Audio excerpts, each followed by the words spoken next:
अस्सलाम वालेकुम। आज के लेक्चर में सेकंड ईयर का एक नावेला जो कि वर्ल्ड फेमस नावेला है गुड बाय मिस्टर चिप्स, उसको डिस्कस करेंगे। अब गुड बाय मिस्टर चिप्स के अंदर जेम्स हिल्टन ने इस स्टोरी को लिखा। इस स्टोरी के मेन इवेंट्स को आज इंट्रोडक्टरी लेक्चर में डिस्कस करते हैं और साथ इस नावेला की टेक्स्ट को देखेंगे। साथ साथ लास्ट पर क्रोनोलॉजिकल पॉइंट ऑफ व्यू से जो हिस्टोरिकल बैकग्राउंड है इस नावेला को, वो हम लास्ट लेक्चर में कंक्लूडिंग पॉइंट ऑफ व्यू से डिस्कस करेंगे। तो स्टार्ट करते हैं आज इस नावेला को। यूनाइटेड किंगडम के अंदर सितंबर 9, 19 में जेम्स हिल्टन की बर्थ हुई और जेम्स हिल्टन की डेथ दिसंबर 20, 1954 को है। उसके बाद जेम्स हिल्टन एक इंग्लिश नॉवेलिस्ट और जर्नलिस्ट रहे हैं और साथ साथ ही wrote Hollywood screen plays in 1938। Screen plays जो हॉलीवुड के थे वो 1938 में इन्होंने लिखे। उसके अलावा ही won an academic award in 1942। 1942 में एकेडमिक अवार्ड से इन्हें नवाजा गया। और अगर हम इस वर्क के बारे में देखें जिसका title goodbye Mr Chips है, तो best remembered for his 2 works and other short stories. James Hilton को कुछ शॉर्ट स्टोरीज की वजह से और ये मेजर 2 वर्क्स हैं जिनमें Lost Horizon and goodbye Mr Chips, ये 2 इसके वर्ल्ड फेमस नावेलास में शामिल हैं, वर्क्स में शामिल है। नंबर 1, अगर गुड बाय मिस्टर चिप्स के इवेंट को देखें तो इसमें the life of school teacher mister chipping and his tenure at school. Mister chipping, उसकी जिंदगी की जो स्टोरी है वो बयान की गई है और उसका ब्रुकफील्ड स्कूल के अंदर जो टेन्योर गुजरा, जो कि एक लॉन्ग टेन्योर था, उसको डिस्कस किया गया है इस नावेला में। सेकंड पॉइंट अगर देखें तो fictional British boys boarding school in a fictional village of Brookfield in Finland. मतलब यहां पर यह समझ लें कि यह एक अफसानवी ब्रिटिश बॉयज बोर्डिंग स्कूल रहा है ब्रुकफील्ड, जो कि जिसको ब्रुकफील्ड के विलेज के अंदर परफॉर्म किया गया, या जो ब्रुकफील्ड के विलेज के अंदर पाया जाता था, जहां मिस्टर चिप्स ने अपनी सर्विसेज दी हैं। नेक्स्ट पॉइंट है Little Brown and Company USA, first published in June 1934। 1934 में इसको पहली दफा पब्लिश किया गया। उसके बाद also published by Hodder and Stoughton UK in October 1934। 1934 में ही अक्टूबर के मंथ में इसको एक मरतबा फिर पब्लिश किया गया और 15,000 जो इसकी बुक्स हैं वो एक ही मतलब पब्लिकेशन, सेकंड पब्लिकेशन के फौरी तौर पर सेल हो गई। इसका मतलब है कि इतना वर्ल्ड फेमस नावेला ये रहा। नेक्स्ट अगर देखें तो James Hilton portrait his teacher W.H. बेलगार्नी। अब W.H. बेलगार्नी जो कि जेम्स हिल्टन के एक उस्ताद रहे हैं, उनकी लाइफ को एस मिस्टर चिप्स के तौर पर उसने बयान किया है। ऐसे कह लें कि मिस्टर चिप्स का जो टाइटल है या जो नाम है या जो करेक्टर है वो बेलगार्नी के करेक्टर से लिया गया है, जिनसे मिस्टर जेम्स हिल्टन खुद इन्फ्लुएंस थे। लास्ट पॉइंट देखें तो बेलगार्नी सर्व्ड एट द ले स्कूल कैम्ब्रिज। कैम्ब्रिज के अंदर ले स्कूल में बेलगार्नी खुद पढ़ाते रहे हैं। एक तो बेलगार्नी के करेक्टर से इन्फ्लुएंस होके जेम्स हिल्टन ने मिस्टर चिप्स के करेक्टर को इस नावेला के अंदर एज अ हीरो यूज किया, और दूसरा जेम्स हिल्टन के अपने फादर एक हेडमास्टर रहे हैं स्कूल में, तो उनकी लाइफ से भी इन्फ्लुएंस होके उन्होंने इस नावल को लिखा है। तो अब हम इसकी टेक्स्ट की तरफ बढ़ते हैं। Goodbye Mr Chips, chapter number 2 start करते हैं। Across the road behind a rampart of ancient elms lay Brookfield। सड़क के उस पार यहां रैम्पर्ट 2013 और 17 के सिनोनिम में पूछा गया बोर्ड्स में, जिसका मीनिंग है पैरापेट या फेंस। एंशियंट ओल्ड को कहती हैं, मतलब कि देवदार, यहां एल्म्स जो है वो देवदार के पुराने दरख्त हैं, उन दरख्तों के पीछे या दरख्तों की बाड़ के पीछे ब्रुकफील्ड वाक़ था। रसेट्स रेडिश ब्राउन के मीनिंग में लेंगे, under its autumn mental of creeper, ये जो खजां की बेल का कवर था उसके सुर्खी माइल भूरे रंग के मतलब बेल के पीछे ब्रुकफील्ड वाक़ था। A group of the 18th century buildings centred upon a quadrangle, ये 18वीं सदी की इमारतों में से था जो एक क्वाड्रेंगल स्क्वायर शेप का था, चकोर नुमा शक्ल कमरों की बनी हुई थी। And there were acres of playing fields beyond, और उसके पीछे कई एकड़ तक खेल के मैदान थे। Then came a small dependent village, फिर उसके बाद एक दूसरे पर इन्हिसार करने वाला गांव था उसी के साथ। And the open fan country, और एक लो वेटलैंड, फेन दलदली इलाके को कहती हैं, मतलब कि एक देहात था जो दलदली इलाका था, खुला मैदान। Brookfield as Wetherby had said, Brookfield जैसा कि मिस्टर वेदर बाई ने कहा क्या था, an old foundation, was an old foundation, ये एक पुराना फाउंडेशन थी। Established in the reign of Elizabeth, reign rule को कहते हैं, एलिजाबेथ के दौर में इसको कायम किया गया। एज अ ग्रामर स्कूल, एक ग्रामर स्कूल की हैसियत से। It might with better luck, इसकी बेहतर तकदीर होती, have become as famous as Harrow, तो जब इसकी अच्छी तकदीर के दिन होते तो ये हैरो नामी मशहूर स्कूल जितना हो सकता था। लेकिन इट्स लक, इसकी तकदीर इतनी अच्छी नहीं रही, तो however had been not so good, ये हैरो जितना मशहूर तो नहीं हुआ। The school went up and down, school जो है वो ऊपर नीचे जाता रहा। डिविंडलिंग, ये होता है कभी जवाल पजीर हो जाना। 2010 के अंदर ये सिनोनिम के तौर पर पूछा गया था, जिसका मीनिंग है declining, almost non existence at one time, मतलब एक वक्त ये भी इस पे आता कि ये बिल्कुल गायब हो जाता। नॉन एग्जिस्टेंस से मुराद है वैनिश्ड या disappear. Becoming almost illustrious at another, और अगले लम्हे या कुछ देर के बाद ये दोबारा मशहूर हो जाता। इलस्ट्रियस 2010, 11 और 13 के बोर्ड के पेपर में सिनोनिम आया था, जिसका मीनिंग है फेमस या रीनाउंड।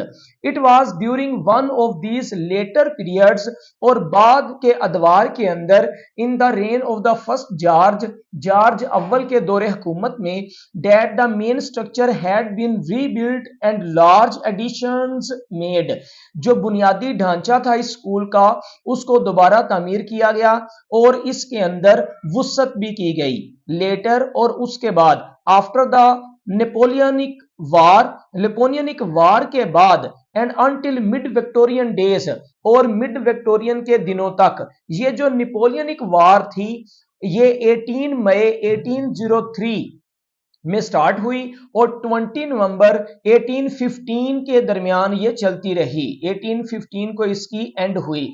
तो इस 1803 और 1815 के दरमियान जो नेपोलियनिक वार हुई थी इस जंग में, और अनटिल मिड विक्टोरियन डेज, अब ये जो मिड विक्टोरियन है ये दौर चला था 1851 से लेके 1875 तक। अगर हम विक्टोरियन एज को 3 पार्ट के अंदर डिवाइड करते हैं तो जो स्टार्टिंग पार्ट था वो था 1873 से लेके 1851 तक। अगर मिड विक्टोरियन को देखें तो 1851 से लेके 1875 तक एज चली है, और अगर लेट इसको देखें तो 1875 से लेके 1901 तक ये दौर रहा है। तो यहां मिड विक्टोरियन जो है और नेपोलियनिक वार, इसके दरमियान ब्रुकफील्ड के बारे में बात की गई है। द स्कूल डिक्लाइंड अगेन, इसमें ब्रुकफील्ड के स्कूल के अंदर जो है ना वो जवाल आया, both in number and in repute,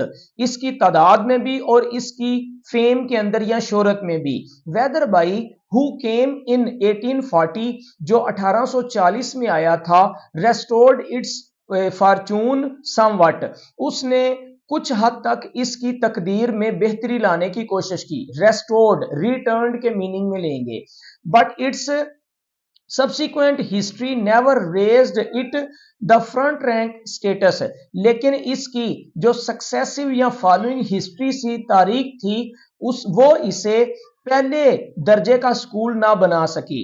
it was nevertheless a good school of the second rank, ताहम ये एक दूसरे दर्जे का बेहतरीन स्कूल था या अच्छा स्कूल था। Several notable families supported it, बहुत सी नुमाया फैमिलीज या खानदान इसको सपोर्ट करते थे, चलाते थे। नोटेबल से मुराद है डिस्टिंग्विश या फिर prominent. It supplied fair samples of the history making man of the age, उस दौर के तारीख साज लोग इसने प्रोवाइड किए। मतलब फेयर सैंपल से मुराद है अ लार्ज नंबर ऑफ, बहुत सी तादाद में इसने तारीख लिखने वाले लोग पैदा किए। वो कौन कौन से लोग हैं, ये बहुत अहम क्वेश्चन भी है कि ब्रुकफील्ड में पढ़ने वाले किस तरह के लोग जो हैं वो सप्लाइड किए गए। नंबर 1 जजिस, number 2 members of parliament, number 3 colonial administrators, number 4 a few peers, peer जो है वो लॉर्ड्स या अरिस्टोक्रेट्स के लिए यूज करते हैं, एंड बिशप्स और प्रीस्ट पैदा किए। बिशप का मीनिंग है प्रीस्ट, पादरी। तो मोस्टली होएवर ताहम इट टर्न्ड आउट मर्चेंट्स, बहुत से ताजर भी बने, मैन्युफैक्चरर्स एंड प्रोफेशनल मैन, और बहुत से पेशेवर लोग भी ब्रुकफील्ड ने पैदा किए। With a good sprinkling of country squares and Parsons, और बहुत ज्यादा तादाद के अंदर, स्प्रिंकलिंग से मुराद हैंडफुल, स्क्वायर्स लैंडलॉर्ड्स के लिए यूज करते हैं, पार्सन्स प्रीचर्स या प्रीस्ट के लिए। तो बहुत से लैंडलॉर्ड्स और बहुत से पादरी भी ब्रुकफील्ड में पढ़ के बने। It was the sort of school, ये इस किस्म का स्कूल था विच व्हेन मेंशन्ड, जब इसका जिक्र किया जाता, would sometime make snobbish people confess that they rather thought they had heard of it. तो कुछ मगरूर किस्म के लोग भी इस बात को तस्लीम करते कि हाँ उन्होंने ब्रुकफील्ड के बारे में सुना हुआ है। यहां स्नोबिश 2012 और 17 के सिनोनिम में पूछा गया था, जिसका मीनिंग है कंसीटेड या फिर एरोगेंट, मुतकब्बर लोगों के लिए यूज करते हैं, और कन्फेस का मीनिंग है एक्नॉलेज या एडमिट करना। But if it had not been this sort of school, लेकिन अगर ये इस किस्म का स्कूल ना होता, it would probably not have taken Chips, तो शायद ये मिस्टर चिप्स को कबूल भी ना करता। फॉर चिप्स, क्योंकि जहां तक चिप्स का ताल्लुक है, इन एनी सोशल और एकेडमिक सेंस, समाजी लिहाज से या फिर तालीमी लिहाज से, वाज जस्ट एज रिस्पेक्टेबल, वो काबिल एहतराम तो था, बट नो मोर ब्रिलियंट, लेकिन ज्यादा शानदार उस्ताद नहीं था, देन ब्रुकफील्ड इटसेल्फ, ब्रुकफील्ड की जात से बढ़कर। ब्रिलियंट से मुराद एक्सीलेंट या ब्राइट। सादा लफ्जों में ये कह लें कि जिस हद तक ब्रुकफील्ड था उसी कैलिबर का मिस्टर चिप्स था, मतलब ब्रुकफील्ड से बेहतर टीचर नहीं था। It had taken him some time to realise this, और इस चीज को समझने के लिए मिस्टर चिप्स को कुछ वक्त भी लगा, इस चीज का एहसास होने में कि मैं कोई इतना आला पाए का उस्ताद नहीं हूं। एट द बिगिनिंग, मतलब शुरू शुरू में ये चीज समझने में उसे मुश्किल भी आई। नॉट दैट ही वाज बूस्टफुल और कंसीटेड, बूस्टफुल से मुराद प्राउड, 2016 के सिनोनिम में पूछा गया है। कंसीटेड स्नोबिश के मीनिंग में जैसे ऊपर ये ऑलरेडी पूछा जा चुका है 2013 और 14 के पेपर में। But he had been in his early 20s, लेकिन पहले 20 सालों के अंदर, as ambitious as most other young man at such an age, और दूसरे नौजवान लोगों की तरह जो इस तरह की उम्र में नौजवान तरक्की के ख्वाहिशमंद होते हैं, मिस्टर चिप्स भी तरक्की का ख्वाहिशमंद रहा। एम्बिशियस से मुराद aspiring. His dream had been to get a headship eventually, उसका ख्वाब रहा था कि वो आखिरकार या बिल आखिर हेडमास्टर बन जाएगा। इवेंचुअली 2011, 12, 15 और 16 के बोर्ड के पेपर में पूछा गया, जिसका मीनिंग है फाइनली या अल्टीमेटली, और at any rate a senior mastership in a really first class school, किसी आला स्कूल के अंदर वो आला किस्म का या सीनियर मास्टर बन जाएगा। इट वॉज ओनली ग्रेजुअली, लेकिन आहिस्ता आहिस्ता, ग्रेजुअली से मुराद slowly, Aahista Aahista, after repeated trials and failures, बहुत सी आजमाइशें और नाकामियों के बाद, ट्रायल्स 2005 में सिनोनिम के तौर पर पूछा गया जिसका मीनिंग है टेस्ट्स या चैलेंजेस, एंड फेलियर्स और नाकामियों के बाद, that he realised the inadequacy of his qualification, उसे अपनी क्वालिफिकेशन की नाअहली के बारे में एहसास हो गया। रियलाइज्ड एहसास होना, इनएडिकेसी 2008, 10, 12 और 17 के सिनोनिम में था जिसका मीनिंग है इनसफिशिएंसी। तो इनसफिशिएंसी जो है वो इनएडिकेसी के मीनिंग में लेंगे, ना अहलियत होना क्वालिफिकेशंस में। हिज डिग्री फॉर इंस्टेंस, मिसाल के तौर पर अगर हम मिस्टर चिप्स की डिग्री की बात करें, वाज नॉट पार्टिकुलरली गुड, तो वो इतनी शानदार नहीं रही थी। एंड हिज डिसिप्लिन, और जहां तक इसके नज्मो जब्त का ताल्लुक था, दो गुड इनफ एंड इंप्रूविंग, अगरचे उसका डिसिप्लिन अच्छा था और उसके अंदर बेहतरी भी आ रही थी, was not absolutely reliable under all conditions, तमाम हालात में वो काबिल एतबार या एतमाद नहीं था। रिलायबल 2014 के अंदर सिनोनिम में पूछा गया जिसका मीनिंग है डिपेंडेबल या फिर ट्रस्टवर्दी, के काबिल एतमाद या काबिल एतमाद नहीं था। He had no private means, ना उसके कोई निजी जराए थे, and no family connections of any importance, और ना ही कोई खास अहमियत का हामिल उसके खानदानी रवाबत थे। अबाउट 1880s 1880 तक, after he had been at Brookfield a decade, जब उसने ब्रुकफील्ड में 10 साल का अरसा गुजार लिया, डिकेड 10 इयर्स के लिए यूज करते हैं, 2011 और 18 के अंदर यह पूछा गया था। इसका मतलब है कि 1870 में उसने ब्रुकफील्ड को ज्वाइन किया और 1880s के अंदर जब वो 10 साल ब्रुकफील्ड में गुजार चुका, he began to recognise that, उसे ये एहसास हो गया या वो ये पहचान गया कि the odds were heavily against his being able to better himself by moving elsewhere, किसी और जगह पे जाके अपने आप को बेहतर करने के लिए उसको बहुत से मसाइल का सामना करना पड़ेगा। ऑड से मुराद चांसेस या पॉसिबिलिटीज हैं, और बट अबाउट दैट टाइम, और उस वक्त तक, also the possibility of staying where he was began to fill a comfortable niche, यहां नीच जो है वो पोजीशन या प्लेस के मीनिंग में यूज करेंगे।